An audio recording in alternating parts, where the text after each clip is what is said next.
નમસ્કાર વિદ્યાર્થી મિત્રો, ધોરણ 12 સાયન્સના નવા વિડીયો લેક્ચરમાં આપનું સ્વાગત છે. આપણે ગતિમાન વિદ્યુત ભારો અને ચુંબકત્વની થિયરી પોર્શન પૂરો કર્યો. હવે આપણે ઉદાહરણના દાખલા અને સ્વાધ્યાયના દાખલાઓ જોવાના છે અને પછી MCQ સોલ્વ કરશું. પરંતુ ઉદાહરણના દાખલા સોલ્વ કરતાં પહેલાં તમારે આ ચેપ્ટરની અંદર આવેલા તમામ સૂત્રોની એક નોટ બનાવી નાખવાની. ફેરબુકની અંદર આ ચેપ્ટરના બધા જ સૂત્રો, માત્ર સૂત્રો એ લખી નાખવાના છે કે જેથી જે એક્ઝામ્પલની અંદર કયા સૂત્રનો યુઝ થાય એ તમને તરત ખબર પડી જાય. ઉદાહરણ નંબર 1 જોઈએ કે 200 ગ્રામ દળનો અને 1.5 મીટર લંબાઈનો એક સીધો તાર 2 એમ્પિયર વિદ્યુત પ્રવાહ ધરાવે છે. તેને સમક્ષિતિજ અને સમાન ચુંબકીય ક્ષેત્ર બી માં આકૃતિમાં દર્શાવ્યા અનુસાર હવામાં લટકતો રાખેલ છે. તો ચુંબકીય ક્ષેત્રનું મૂલ્ય કેટલું હશે કે જેથી તે હવામાં લટકતો રહે? યાની કે એક તાર છે L લંબાઈનો,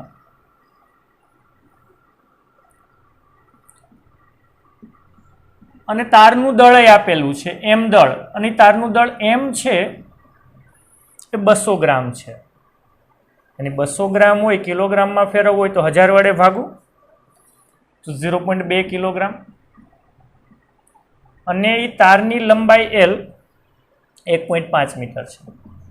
તો સ્વાભાવિક છે એને વજન બળ mg હોય તો એ નીચે તરફ, સપોઝ કે આ તાર છે 0.2 કિલોગ્રામ અને 1.5 મીટરનો, સપોઝ કે એને હું મૂકી દઉં તો એ નીચે વયો જાય.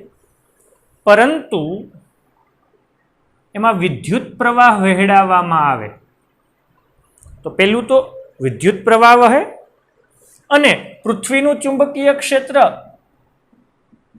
બી પણ હશે ને, કારણ કે અહીંયા જ મૂક્યું છે તો અહીંયા પૃથ્વીનું ચુંબકીય ક્ષેત્ર બી પણ હોવાનું. અને એમાં વિદ્યુત પ્રવાહ કેટલો વહેડાવું?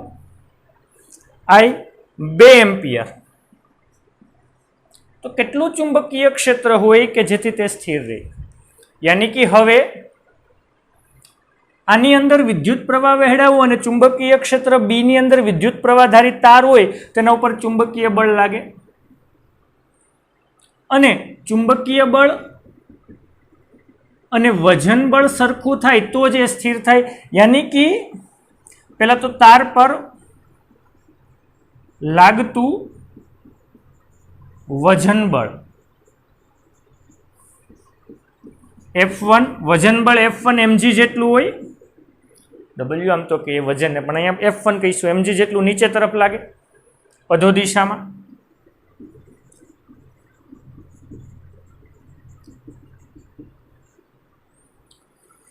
એને કહું સમીકરણ નંબર 1.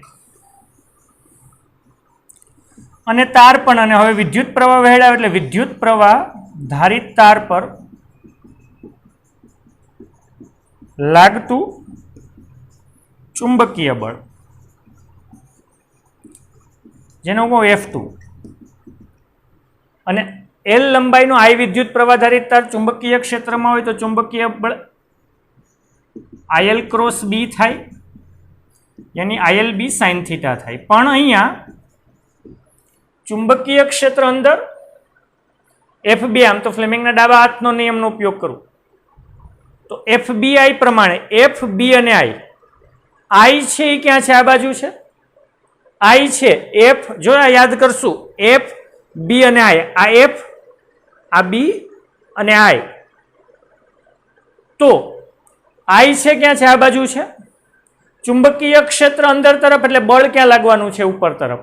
પણ અહીંયા પ્રવાહ અને ચુંબકીય ક્ષેત્ર બંને પરસ્પર લંબ એટલે θ 90 sin 90 કેટલા? 1. યાની કે F2 ઇઝ ઇક્વલ ટુ મૂલ્ય કેટલું થાય? ILB થાય. સમીકરણ નંબર 2. અને હા, દિશા ફ્લેમિંગના ડાબા હાથના નિયમ મુજબ ઉર્ધ્વ દિશામાં, ઉપર તરફની દિશામાં. યાની તારની સંતુલન સ્થિતિ સ્થિર છે તો એ ક્યારે સ્થિર હોય? કે જો F1 અને F2 બરાબર હોય તો, યાની F1 બરાબર F2 થાય. यानी F1 mg F2 શું થાય BIL આપણે બી મેળવવું કરતા બનાવવું. બી ઇઝ ઇક્વલ ટુ શું થશે? mg ના છેદમાં IL. તો બી ઇઝ ઇક્વલ ટુ એમ કેટલા? 0.2. જી ગુરુત્વ પ્રવેગ નથી આપ્યો, આપણે 9.8 લઈ લઈશું. અપોન આઈ વિદ્યુત પ્રવાહ કેટલો? 2. લંબાઈ કેટલી? 1.5. ઓકે, કેલ્સીનો યુઝ કરો, સાદુરૂપ આપો. 0.2 ગુણ્યા 9.8 ભાગ્યા 2 ભાગ્યા 1.5. 0.6533 यानी कि बी 0.6533 6533 ટેસ્લા જેટલું એ સ્થળે ચુંબકીય ક્ષેત્ર હોય તો જ સંતુલનમાં રહે, અન્યથા રહે નહીં. ઓકે, આ નોટ ડાઉન કરી નાખો. અને આને જ આધારે દર્પણની અંદર એક્ઝામ્પલ નંબર 1 હોમવર્કમાં કરવાનો છે. જે દર્પણની અંદર છે તે 150 ગ્રામ લેવાનો છે, 2 મીટર લંબાઈ લેવાની છે અને વિદ્યુત પ્રવાહ 1.5 એમ્પિયર લેવાનું છે. અને ગુરુત્વ પ્રવેગ એને એમ કીધું 10 મીટર પ્રતિ સેકન્ડ સ્ક્વેર લઈશું. તો એ હોમવર્કમાં કરવાનું છે. ઓકે, ઉદાહરણ નંબર 4.2 જો કે જો ચુંબકીય ક્ષેત્ર ધનવાય અક્ષને સમાંતર હોય અને વિદ્યુત ભારિત કણ ધન x અક્ષ પર આકૃતિમાં દર્શાવ્યા મુજબ ગતિ કરે છે, તો એ ઇલેક્ટ્રોન એટલે કે ઋણ વિદ્યુત ભાર હોય અને બી પ્રોટોન કે જે ધન વિદ્યુત ભાર હોય, એના પર કઈ દિશામાં લોરેન્સ બળ લાગશે? અહીંયા માત્ર ચુંબકીય ક્ષેત્ર છે, વિદ્યુત ક્ષેત્ર નથી. यानी उदाहरण नंबर 2 जो पहला समझो शू कहेवा मांगे. हमेशा 2 वखत रकम वाँचो, समझाय नहीं तो. अहींया शुं कीधुं कि जो चुंबकीय क्षेत्र धनवाय अक्षने समांतर, यानी हूँ आकृति आ रीते कहूं, आ एक्स अक्ष, आ वाय, आ धन एक्स अक्ष, आ धन वाय અને આ ધન ઝેડ અક્ષ છે. ચુંબકીય ક્ષેત્ર ધનવાય અક્ષને સમાંતર છે, यानी ઉપર તરફ ચુંબકીય ક્ષેત્ર ધારી લઈએ. यानी ચુંબકીય ક્ષેત્ર બી એ ધનવાય અક્ષને સમાંતર એટલે બી જે કરે. અને એક વિદ્યુત ભારિત કણ, ખબર નથી કોણ, ધારો કે ક્યુ છે, એ ધન એક્સ અક્ષની દિશામાં ગતિ કરે, યાની કે એનો વેગ વી છે એ ધન એક્સ અક્ષની દિશામાં હશે એટલે વી આઈ કેરેટ હશે.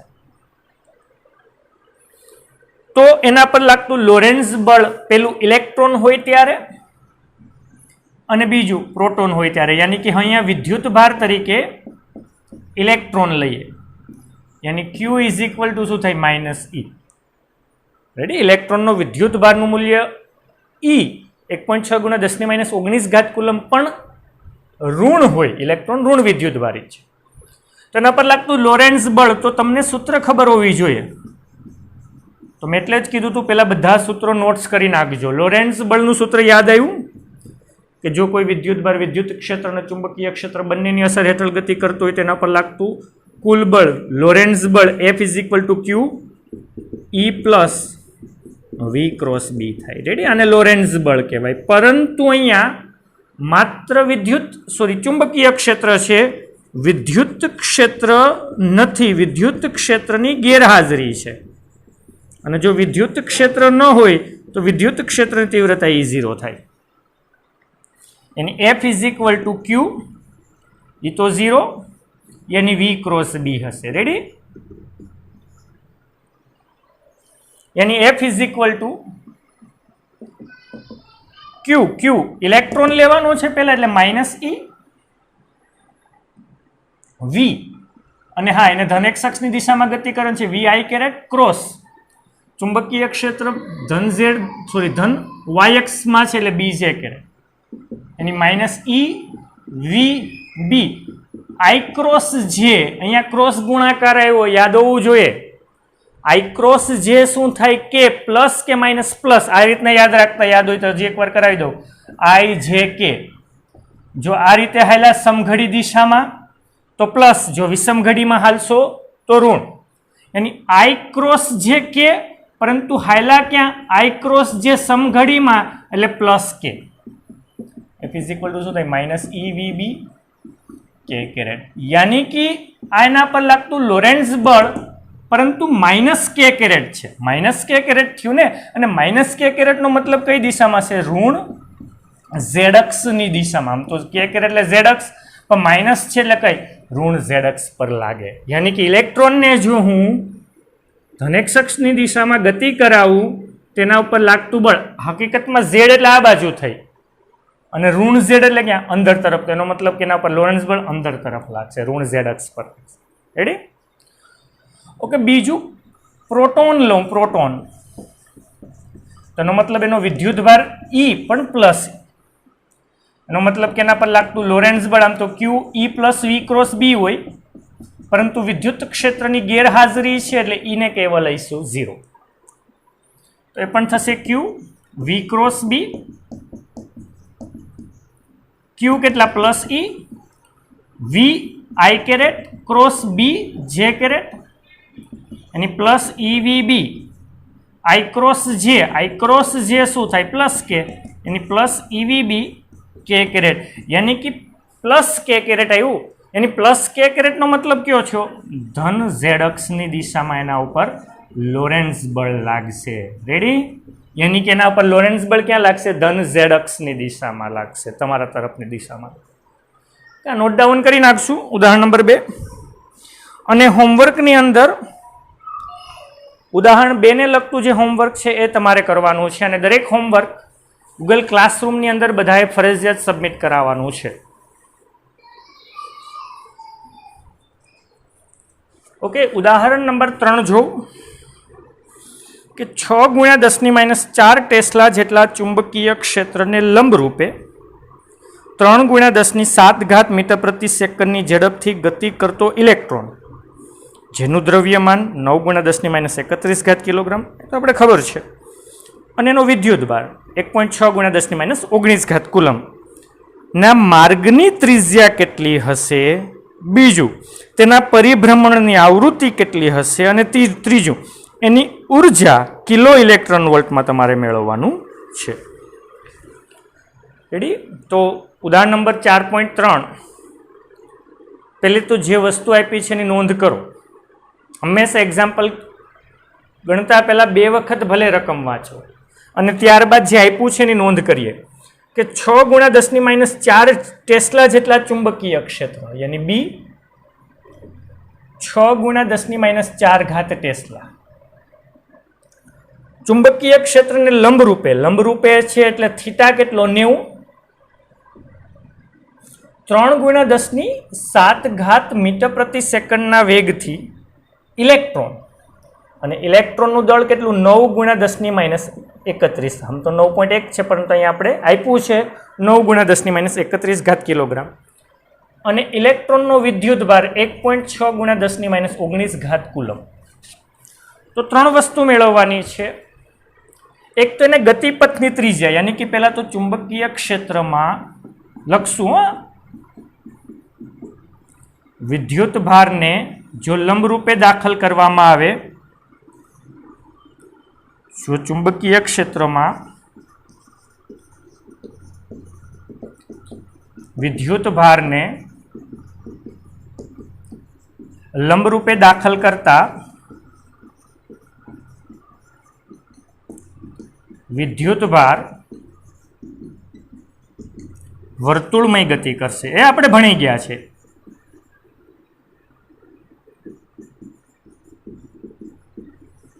એને આ વિદ્યુતભારને આમાં લંબરૂપે દાખલ કરું તો શું કરે? વર્તુળમય ગતિ કરે. અને તમને એ પણ આપણે ભણી ગયા અને સૂત્ર મેળવી લીધું કે એ વર્તુળમય ગતિપથની ત્રિજ્યા આર, વર્તુળમય ગતિપથની ત્રિજ્યા આર. સૂત્ર યાદ જ રાખવાનું છે, મોસ્ટ ઇમ્પોર્ટન્ટ. આર બરાબર શું થાય? mv/qb. મોસ્ટ ઇમ્પોર્ટન્ટ સૂત્ર કે જો વિદ્યુત ભારને ચુંબકીય ક્ષેત્રને લંબરૂપે દાખલ કરીએ તો એ વિદ્યુત ભાર વર્તુળમય ગતિ કરે અને વર્તુળમય ગતિપથની ત્રિજ્યા આર બરાબર થાય mv/qb. Most important. એમ એટલે દળ કોનું? ઇલેક્ટ્રોનનું. હા, એને બદલે પ્રોટોન હોય, આલ્ફા હોય, ડ્યુટેરોન હોય. યાદ રાખશું, એક્ઝામની અંદર કેમ કે ડ્યુટેરોનને દાખલ કર્યું, આલ્ફાને દાખલ કર્યું, તો અહીંયા દળ કેનું લેવાનું? ડ્યુટેરોન. આલ્ફા જે હોય એ. અહીંયા કોણ છે? ઇલેક્ટ્રોન છે. તો ઇલેક્ટ્રોનનું દળ શું થાય? 9 × 10⁻31. વેગ કેટલા વેગથી દાખલ કર્યું? 3 × 10⁷. ક્યુ વિદ્યુતભાર ઇલેક્ટ્રોનને દાખલ કર્યું એટલે ઇલેક્ટ્રોનનું, પ્રોટોનનું હોય તો પ્રોટોનનું, ડ્યુટેરોન હોય તો ડ્યુટેરોનનું. અહીંયા કોણ છે? ઇલેક્ટ્રોન એટલે વિદ્યુતભાર 1.6 × 10⁻⁹ અને ચુંબકીય ક્ષેત્ર આપ્યું 6 × 10⁻⁴ ટેસ્લા. ઓકે, કિંમત મૂકું, સાદું રૂપ આપું, કેલ્સીનો યુઝ કરું. એની 9 × 3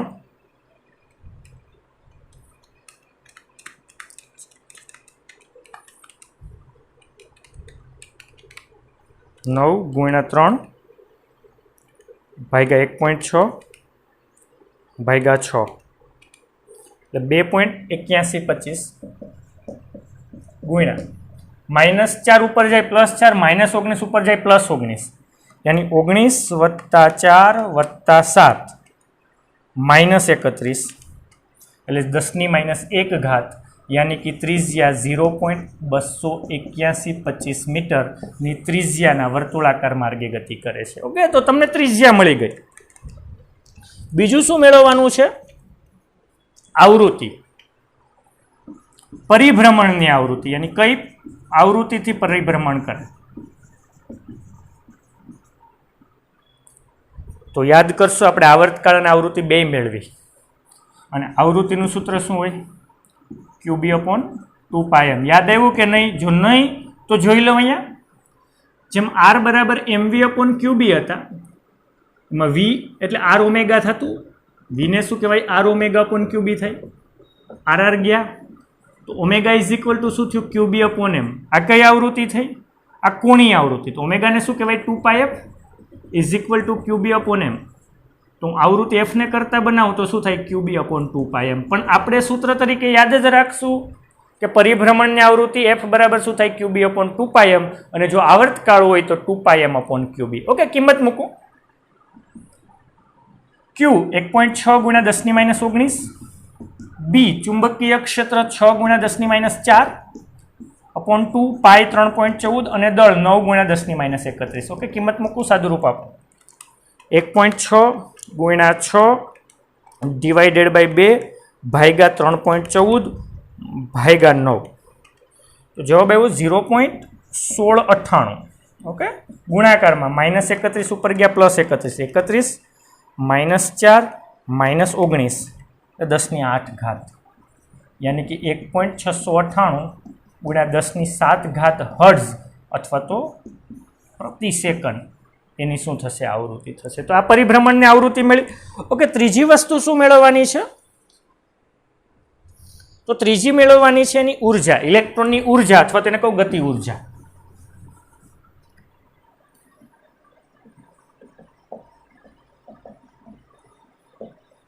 એની ઉર્જા કે એની ગતિ ઉર્જા એટલે 1/2 mv² થાય, કારણ કે એને v વેગથી દાખલ કરો m દળના કોઈ પણ કણને તો એની ગતિ ઉર્જા હોય 1/2 mv². તો 1/2 m એટલે કે એનું દળ કેટલું છે? 9 × 10⁻31 અને v એટલે વેગનો વર્ગ એટલે 3નો વર્ગ 9, 10⁷ ને કેટલા થયા? 14. ઓકે, સાદું રૂપ આપું. 9 9 81, 81 ભાગ્યા 2 40.5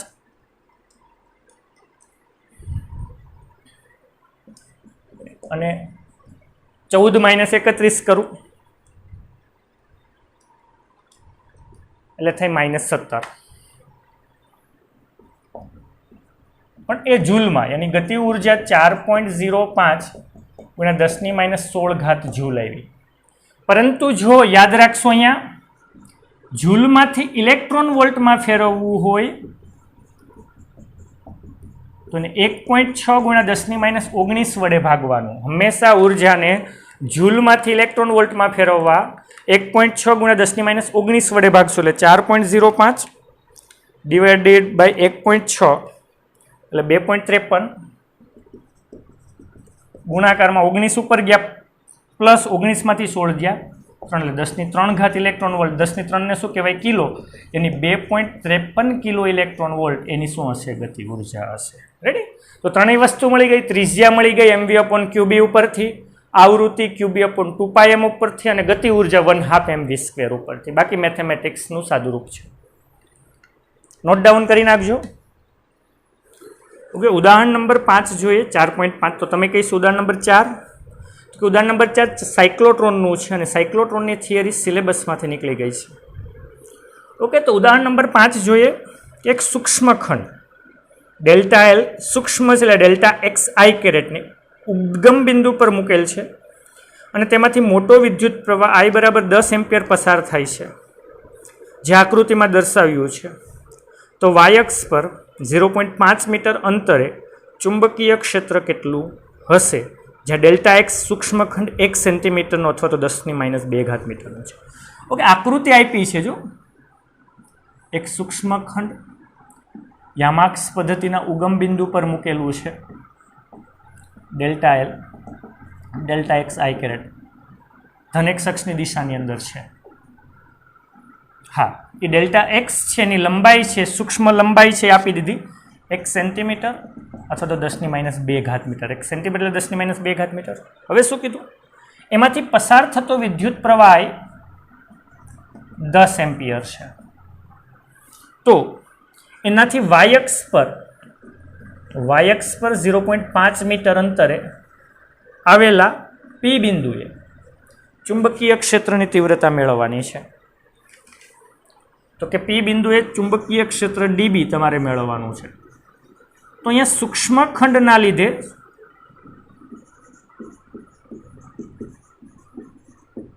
वाय अंतरे चुंबकीय क्षेत्र तमे कहीशो एना माटे क्यो नियम?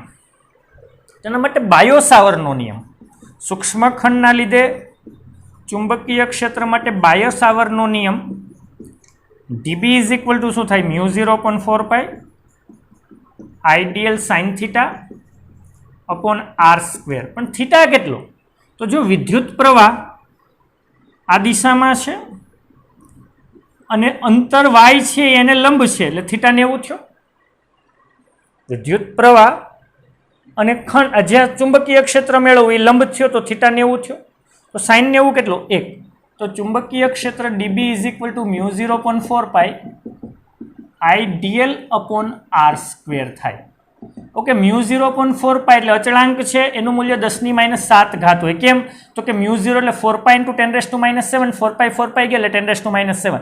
તો હવે યાદ રાખશું μ0/4 હોય ને 10⁻7 જ કહીશું. ओके, विद्युत प्रवाह I કેટલો 10 एम्पियर. ओके, डीएल सूक्ष्मखंड तो कि सूक्ष्मखंड है डेल्टा एक्स कीधु तो केटलो छे 10⁻2 અને અંતર r સ્ક્વેર તો કે અહીંયા r કહું કે y કહું બે સરખું જ છે તો એ y છે કેટલા છે 0.5 यानी 0.5 નો વર્ગ यानी कि અહીંયા સાદુરૂપ આપશું તો કે 10 ભાગ્યા 0.5 ભાગ્યા 0.5 એટલે કે 40 गुणाकार में -7 -2 એટલે -9 थया यानी कि सूक्ष्म चुंबकीय क्षेत्र 4 गुणा केटला थया 10⁻8 टेस्ला. तो आ चुंबकीय क्षेत्र मळी गयुं. आ नोट डाउन करी नाखजो અને આને આધારિત એક હોમવર્કની અંદર એક્ઝામ્પલ્સ છે નીચેનો એ તમારે હોમવર્કની અંદર કરવાનો છે. ઓકે, સપોઝ કે એની દિશા પૂછી હોય तो आइडियल क्रॉस आर नी दिशा में थाय के नहीं नी दिशा जमणा हाथना स्क्रूना नियमनी मददथी यानी आई डेल्टा एक्स आई कैरेट क्रॉस अंतर छे धन वाय दिशा में छे एटले वाय जे कैरेट यानी कि आई डेल्टा एक्स वाय आई क्रॉस जे यानी चुंबकीय क्षेत्रनी दिशा आई क्रॉस जे एटले कई थाय प्लस के कैरेटनी दिशा यानी चुंबकीय क्षेत्र धन झेड अक्षनी दिशा में हशे.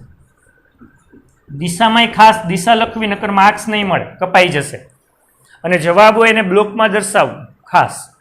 ઓકે, નોટ ડાઉન કરી નાખજો અને હોમવર્કની અંદર આના જેવો જ નીચે છે તમારે હોમવર્કમાં કરવાનો છે. નંબર 6 જો આકૃતિમાં દર્શાવ્યા મુજબ 12 એમ્પિયર વિદ્યુત પ્રવાહધારિત સીધા તારને 2 સેન્ટીમીટર ત્રિજ્યાના અર્ધવર્તુળાકાર ચાપમાં વાળ્યો છે. ધારો કે આ ચાપના કેન્દ્ર પર ચુંબકીય ક્ષેત્ર બી છે તો સીધા ભાગો વડે ઉદ્ભવતું ચુંબકીય ક્ષેત્ર કેટલું હોય બી. અર્ધવર્તુળાકાર ચાપના કારણે મળતા ચુંબકીય ક્ષેત્ર અને વર્તુળાકાર ગાળા વડે મળતું ચુંબકીય ક્ષેત્ર કઈ રીતે જોડવું પડે અને કઈ રીતે મળતું આવે તે મેળવવાનું છે. અને સી, આકૃતિમાં દર્શાવ્યા મુજબ આ તારને તેટલી જ ત્રિજ્યાના પરંતુ વિરુદ્ધ દિશામાં અર્ધવર્તુળાકાર ચાપમાં વળવામાં આવે. તમારા જવાબમાં શું ફરક હશે? રેડી, 3 વસ્તુ કીધી છે. જસ્ટ બહુ ઇઝી છે.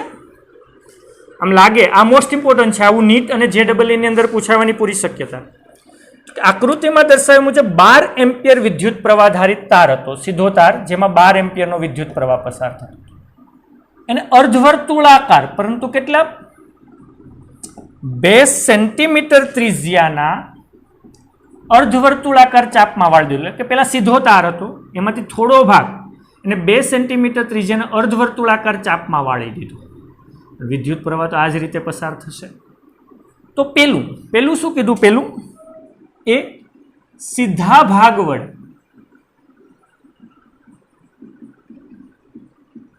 ચુંબકીય ક્ષેત્ર. ઇન્ટરેસ્ટિંગ છે, આ ધ્યાન રાખવાનું છે. અહીંયા સપોઝ કે આને 1 તાર કહું અને 2 તાર કહું અને આ તાર, તો સીધા તાર એટલે 1 અને 3 સીધો તાર છે. તો એના કારણે આ બિંદુએ એને P બિંદુ કહું, ચુંબકીય ક્ષેત્ર કેટલું? તો આમ તો હું એમ કહું કે આ તારને લીધે આર અંતરે, કે આ તારને લીધે આર અંતરે, પરંતુ એમાં વિદ્યુત પ્રવાહ અને અંતર બંને એક જ દિશામાં છે. અને જો બે એક દિશામાં હોય તો આઈડીએલ આર સાઇન થીટા મુજબ, યાદ છે μ0/4π IDL R sine theta upon R cube, અથવા તો IDL sine theta upon R square. આમ તો IDL R sine theta upon R cube મુજબ ડીએલ અને આર વચ્ચેનો ખૂણો કેટલો? θ0. કારણ કે એક જ દિશામાં હોય તો θ0, અને જો θ0 હોય તો sin 0 કેવા થવાના? 0. યાની ચુંબકીય ક્ષેત્ર પહેલા તારને લીધે 0 અને ત્રીજા તારને લીધે 0. યાની યાદ રાખશું કે કોઈ પણ તાર હોય અને વિદ્યુત પ્રવાહની દિશામાંનું જ કોઈ બિંદુ હોય તો એના કારણે એ બિંદુએ ચુંબકીય ક્ષેત્ર હંમેશા 0 જ થાય. Most important. હવે બી શું કીધું? બીમાં કમ્પેરિઝન કરવાની છે કે આ તો અર્ધવર્તુળ છે, અર્ધવર્તુળને બદલે વર્તુળાકાર ચાપ હોય આખી 2 સેન્ટીમીટરની, તો કેન્દ્ર પર ચુંબકીય ક્ષેત્ર કેટલું? તો વર્તુળના કારણે અથવા વર્તુળાકાર ચાપના લીધે કેન્દ્ર પર ચુંબકીય ક્ષેત્ર B1 કહું એને, તો તમને ખબર છે વર્તુળાકાર રિંગના કેન્દ્ર પર ચુંબકીય ક્ષેત્ર μ0I/2r થાય. μ0I/2r. હા, અહીંયા મૂલ્ય છે આપણે મૂકી દઈએ. μ0 એટલે 4π × 10⁻⁻⁷. વિદ્યુત પ્રવાહ કેટલો છે? 12 એમ્પિયર. / 2 r 2 સેન્ટીમીટર પર, મીટરમાં 2 × 10⁻²મીટર. ઓકે, કિંમત મૂકું 4 × 3.14 ગુણાકારમાં 12 ભાગ્યા 2 પાછા ભાગ્યા 2 37.68 ગુણ્યા -2 ઉપર છે +2 એટલે 10⁻5 ટેસ્લા. તો 3.768 ગુણ્યા 10⁻4 ટેસ્લા. કોના લીધે? વર્તુળાકાર ચાપના લીધે. પરંતુ હવે અહીંયા આપણે અર્ધવર્તુળાકાર ચાપના લીધે ચુંબકીય ક્ષેત્ર મેળવવું. તો આવું સૂત્ર આપણે ભણ્યા નથી, હવે ભણવાનું છે. જો ઇન્ટરેસ્ટિંગ કે જો આખું વર્તુળ હોય, યાની કે એ આખી ચાપ છે એ 2π રેડિયન જેટલો ખૂણો કેન્દ્ર સાથે બનાવે, યાની કે ચાપ કેન્દ્ર સાથે 2π રેડિયનનો ખૂણો બનાવે તો ચુંબકીય ક્ષેત્ર μ0I/2r થાય. તો જેવો ચાપ થીટા જેટલો, સપોઝ કે આ આટલું જ છે, આટલી જ ચાપ છે, પરંતુ એ કેન્દ્ર સાથે થીટા જેટલો ખૂણો બનાવતું હોય તો ચુંબકીય ક્ષેત્ર કેટલું? તો ત્રિરાશિમાન શું? μ0I/2r અને છેદમાં શું આવશે? 2π, યાની μ0I/4πr. યાની મોસ્ટ ઇમ્પોર્ટન્ટ સૂત્ર કે જો હવે ચાપ કેન્દ્ર સાથે થીટા ખૂણો બનાવતું હોય તો ચુંબકીય ક્ષેત્ર μ0 I theta upon 4 pi r most important છે. તો કે અર્ધવર્તુળાકાર ચાપના લીધે તો આમ તો μ0 I theta upon 4 pi r થાય, પરંતુ અર્ધવર્તુળાકાર ચાપ હોય તો એ ખૂણો કેટલો? તો કે ખૂણો પાઈ જેટલો. તો થીટા કેટલા? પાઈ રેડિયન. હા, ખૂણો રેડિયનમાં હોવો, થીટા રેડિયનમાં હોવો જરૂરી. એમ કીધું 60 અંશ તો સીધા 60 નહીં મૂકવાના, અંશને રેડિયનમાં ફેરવાય તો આવડે ને. અંશને રેડિયનમાં ફેરવવા પાઈના છેદમાં 180 વડે ગુણવાના. રેડી?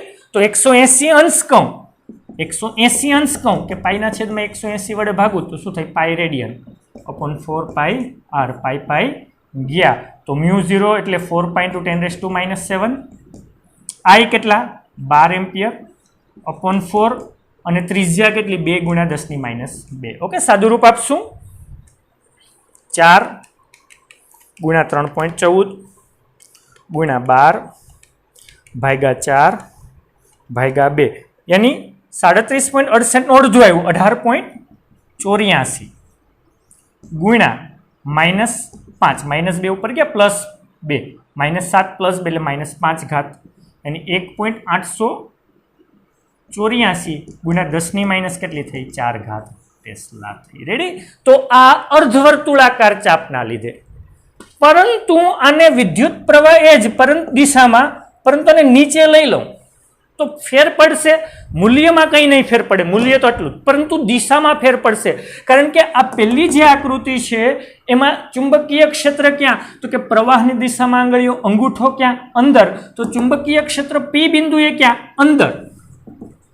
પરંતુ આ કિસ્સામાં ચુંબકીય ક્ષેત્ર અર્ધવર્તુળાકાર ચાપને લીધે આટલું જ, સુરેખ તારને લીધે 0 જ, પરંતુ દિશા કઈ? તો કે પ્રવાહ છે એની દિશામાં આંગળીઓ, અંગૂઠો ક્યાં? બહાર. તો કે ચુંબકીય ક્ષેત્ર ક્યાં છે? બહાર. Note down. આ મોસ્ટ ઇમ્પોર્ટન્ટ. યાની કે હવે તમને એમ કહું, આ 60 અંશનો ખૂણો છે, 5 સેન્ટીમીટર ત્રિજ્યા છે, 20 એમ્પિયર વિદ્યુત પ્રવાહ પસાર થાય, તો કેન્દ્ર પર ચુંબકીય ક્ષેત્ર તમારે કહેવાનું છે. સૂત્ર આજ μ0 I theta upon 4 pi r, પરંતુ થીટા શેમાં હોવો જોઈએ? રેડિયનમાં હોવો જોઈએ. રેડી? લખી નાખજો. અને આને લગતું હોમવર્ક તમારે કરવાનું છે.